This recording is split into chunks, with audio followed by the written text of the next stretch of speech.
Okay, I think I have the name for my autobiography.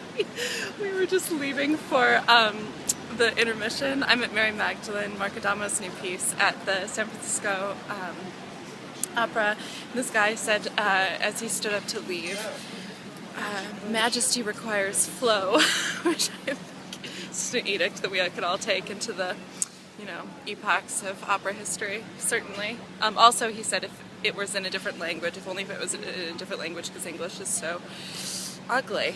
Well, too bad we're all speaking English.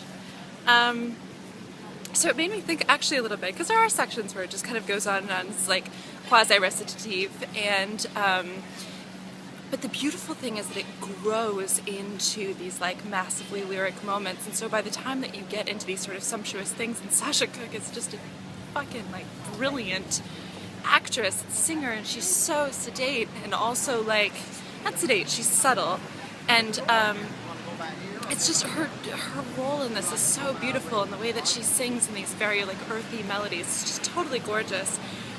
Anyway, it makes me think about when I was a church singer, and somebody described to me that the reason that the Catholic Church used all of these chants for so many hundreds of years was because they needed to protect. And so it's a simple matter of like, and they were talking about language, and they weren't talking about even tones. I don't think, biblical scholars correct me, or church music scholars correct me, of course, but it makes me think about this, not only because it's a biblical sort of thing, but just because of that's like, in order to do an opera with natural voices, you're going to have to put some tone to it. And yes, it's going to be disjoint.